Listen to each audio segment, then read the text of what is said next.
y un mensaje pero nítido que hay que decir. Las personas vacunadas se pueden enfermar. O sea, el estar vacunado no implica que usted no le dé COVID.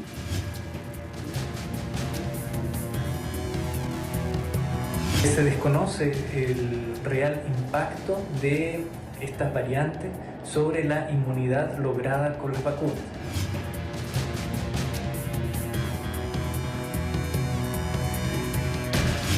Tenemos que entender que el COVID-19 no es la primera ni será la última pandemia.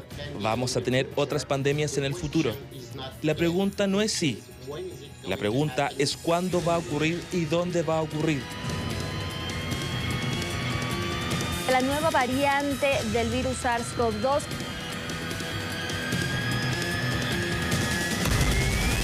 Reportajes MG. Acá el tema es Brasil, básicamente. Consideran que la cepa Manaos puede llegar a desbalancear aún más. Preocupación mundial han causado las nuevas variantes de coronavirus encontradas en distintos países. Serían por lo menos 5 las que circulan a nivel global y que inquietan a toda la población. Se va a conocer el primer caso en México de la nueva variante del virus SARS-CoV-2 que se originó en Reino Unido.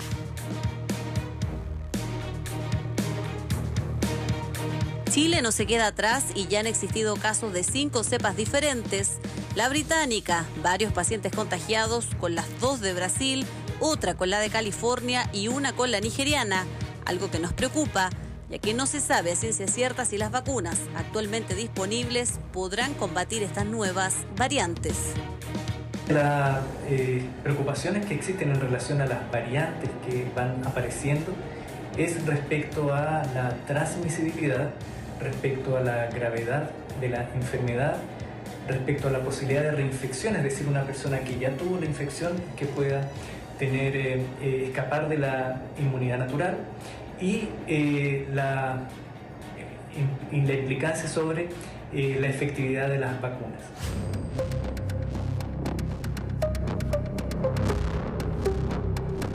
Temor y miedo que se intensifica más aún cuando la cepa del Reino Unido sería más mortífera e incluso podría contagiar a perros y gatos, y la de Brasil traería más contagios con posibilidad de reinfectarse.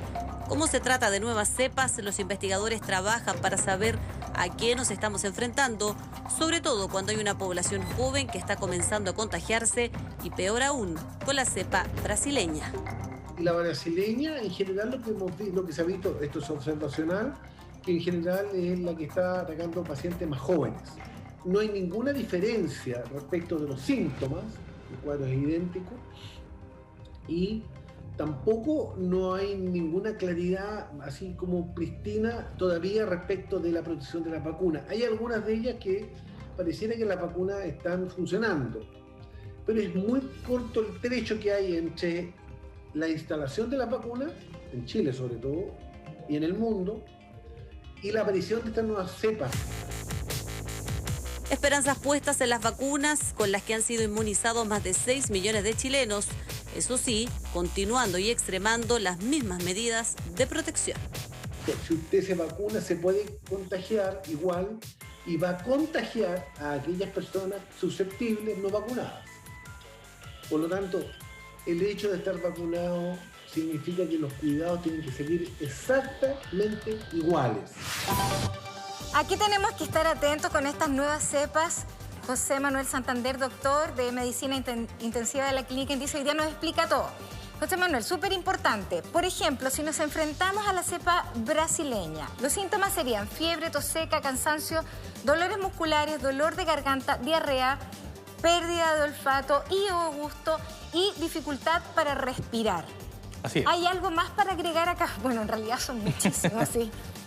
Sí, pero algo más para agregar, porque también podría ser como un típico resfrío o algo viral. Es que como que uno se siente mal, pero además se le echa a perder la guata en el fondo. Sí.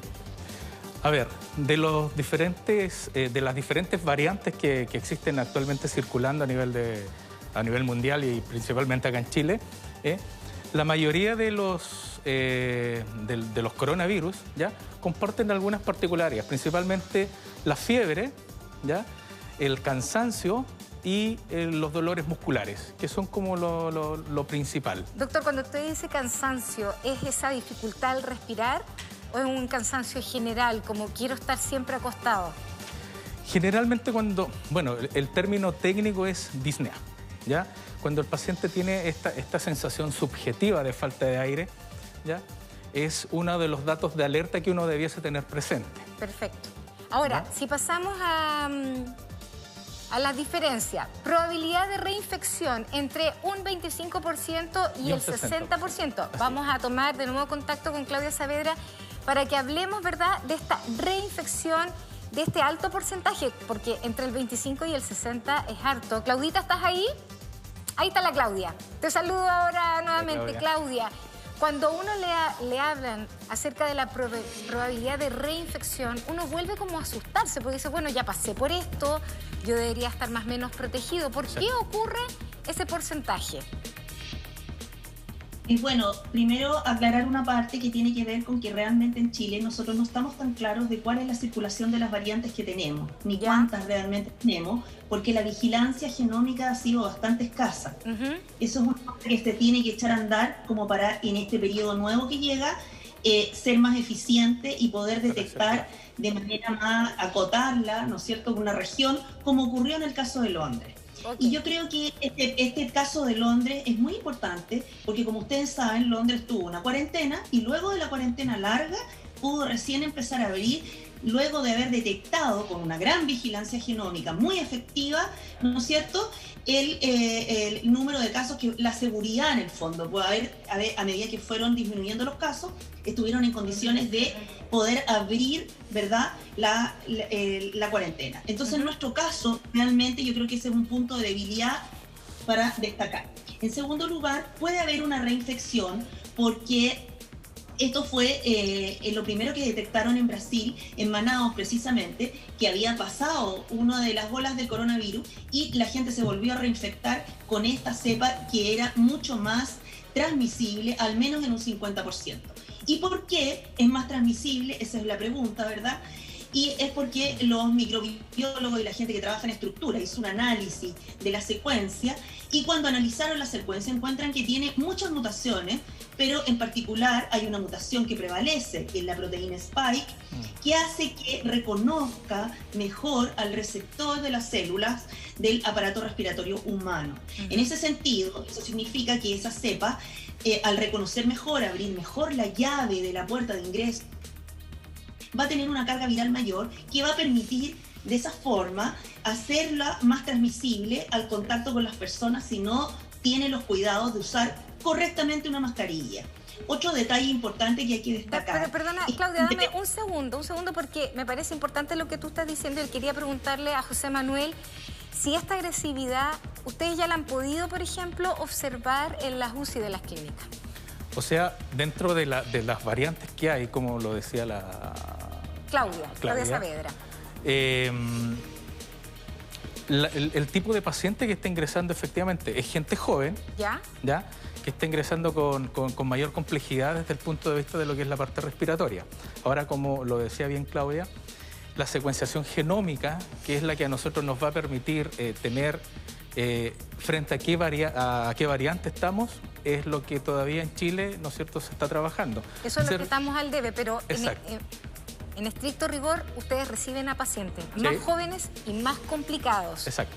Ya, ¿y tienen, por ejemplo, idea ustedes de con qué cepa llegan esos pacientes? ¿O es simplemente todos llegan con COVID y una vez al hacerle el análisis recién nos damos cuenta? Y era lo que decía la Claudia, que estamos al debe en eso. El paciente ingresa, ¿no es cierto?, a la unidad de urgencia, a una unidad de cuidados intermedios, a una unidad de paciente crítico, y para nosotros ingresa un paciente con una neumopatía por COVID-19.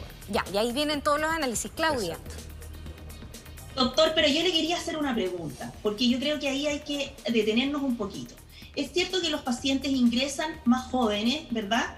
Y no sabemos la variante que está que portan, obviamente. pero lo que sí podemos ver es que evidentemente la gente joven se infecta y no toma en serio, ¿verdad?, el resfriado o los síntomas que tiene, y probablemente llega a las unidades de cuidados intensivos cuando la persona ya está muy avanzada en el desarrollo del COVID, y probablemente si consultara antes, la situación sería distinta.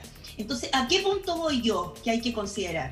Que la trazabilidad que se está haciendo es muy mala, y que si bien tenemos una gran capacidad de testeo que hay que destacar, porque evidentemente el testeo ha sido muy importante, se está haciendo un testeo con una búsqueda de casos activos en mucha gente que es asintomática, y no con los contactos estrechos que sabemos que sí tienen y portan el virus, y que por lo tanto eventualmente esas personas no van a quedarse encerradas y finalmente desarrollan la enfermedad y son capaces de contagiar a otros. Doctor. Así es. Sí, efectivamente. Y una cosa que es muy importante, el tema de la trazabilidad. Cuando se detecta, ¿no es cierto?, una persona que está contagiada por SARS-CoV-2, lo importante es que esta persona sea capaz de tener, que diga la verdad, o sea, con cuántas personas, ¿no es cierto?, estuvo compartiendo, ¿ya? Por una cosa que muchas veces, por proteger, ¿no es cierto?, al amigo, no sé, un montón de otros elementos que pueden haber, se pierde un poco este seguimiento de los Yo creo prospectos. que ahí estamos al debe. Trazabilidad y lo que decía la Claudia, ¿verdad? Exacto. Ahora, vamos a la cepa británica. Ahí ya estamos viendo la diferencia. Tos seca y persistente, y generalmente aparece al principio de la enfermedad. En otro punto, más contagiosa, hasta un 70% con relación a la variante del SARS-CoV-2. Y tiene mayor transmisión entre los niños. Claudia, tú querías decir algo, no sé si con respecto a esta cepa o a lo que estábamos hablando antes. Precisamente a esa cepa, porque tú sabes que hace unos días atrás fue detectada en Biobío, ¿verdad?, una persona que era portadora de la cepa británica. Y si analizamos los datos de Biobío, te puedes dar cuenta que claramente, ¿no es cierto?, hay un aumento drástico en el número de enfermos y en el número de contagiados en esa región. Entonces, probablemente una de las explicaciones a las que se atribuye el estado tan grave de la región del Biobío es probablemente a la presencia, ¿no es cierto?, de esta cepa. Ahora, un punto también muy importante que tiene que ver con un tema que ustedes en el programa tocaron antes, y que era con el cierre de fronteras de Argentina. Un ejemplo muy importante es el ejemplo de Corea, que cerró drásticamente, Corea del Sur, cerró drásticamente las fronteras, impidió el ingreso de ciertos países, ¿no es cierto?, a cero, y por otro lado, todos los que llegan no toman transporte público, sino que tienen que usar transporte privado y hacerse, por supuesto, las pruebas. Oye, eso es tan importante, porque uno siempre dice, ya, ¿y cómo se van? ¿Cómo llegan, por ejemplo, a una residencia sanitaria, a un lugar? Tienen que tomar un medio de transporte. Es que todo tiene una lógica. Y si ya lo están haciendo en otras partes y está resultando, ¿por qué no hacerlo uno? Y además, Claudia, cuando uno habla de niños, que es más peligroso para los niños, encendemos las alarmas, ¿o no, doctor? Sí, efectivamente. Y otro elemento importante a tener en consideración es que todavía el elemento de la parte pediátrica no está considerada dentro de lo que es el calendario de vacunación. Entonces, hemos dejado un poco de lado, ¿no es cierto?, y hemos visto que han aumentado los casos de pacientes con coronavirus de 14, 17 años, ¿ya?, que todavía están dentro de lo que es la parte del marco pediátrico. Y lo que se ha visto, los casos del aumento considerable de PIMS, de este síndrome inflamatorio multisistémico pediátrico. Qué terrible, a mí se me aprieta la guata, bueno, en general con cualquier persona, pero cuando hablamos de niños me toca de lleno. Ahora, Claudia, te dejo hecha una pregunta para que la conversemos a la vuelta de la pausa comercial. Con esta alza, ¿verdad?, tan abrupta que hemos tenido en nuestro país, ¿podríamos estar hablando también de que existe alguna cepa chilena? Vamos a la pausa y lo conversamos. De la tercera recogemos esto, británica, brasileña, sudafricana. Existe también una variante chilena, lo conversamos primero con José Manuel. José Manuel, me hablabas tú de que en la zona de Magallanes efectivamente existió esa posibilidad, ¿o existe? Sí, el año pasado, ¿no es cierto?, cuando existió este aumento importante de casos en Magallanes, se planteó que podía existir una mutación y que es la variante magallánica.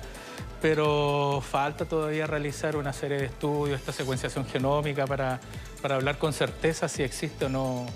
Lo que hay que tener presente es que a medida que van aumentando los contagios, existe mayor probabilidad de que se vayan produciendo más mutaciones y mayor variante. Claudia,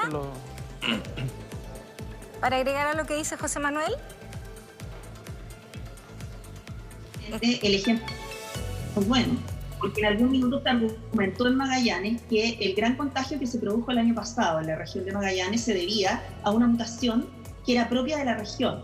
Pero la verdad es que ahí estaba comprometido un factor que era muy importante, y era que la movilidad que había y los permisos esenciales de la región de Magallanes tan elevados que cuando uno calculaba el número de permisos que había, resultó que era prácticamente toda la población que residía formalmente en Magallanes. Entonces, desde ese punto de vista hay que tener cuidado con la generación de nuevas variantes, a menos que tengamos una trazabilidad correcta y una secuenciación genómica que sea completa. Cuando me refiero a completa, me refiero a no lo que se ha llevado a cabo hasta ahora, en que se analiza solo la proteína spike, ¿ya? Sino que hay que secuenciar completamente el virus para poder saber realmente si se trataría o no de una variante diferente a las que ya están descritas. Y si ustedes analizan la secuencia de las variantes descritas a la fecha, se encuentra con que hay al menos varias de esas mutaciones que permanecen, están en esa estructura porque le han conferido al virus la propiedad de ajustarse, de afianzarse, de acomodarse mejor al hospedero, en este caso al humano. Entonces, de ahí lo que yo les decía, que una de las mutaciones en la proteína spike aumenta la interacción con el receptor, aumenta el reconocimiento, y eso hace que sean más transmisibles. Y varias de estas variantes tienen en común, ¿no es cierto?, esa modificación. Así como hay otra modificación que tiene la variante brasileña y que también tiene la variante británica, que le confiere una cierta probabilidad de, en los estudios preliminares que se han llevado a cabo, de evadir, ¿no es cierto?, la respuesta inmune. Pero esos son estudios que se deben llevar a cabo.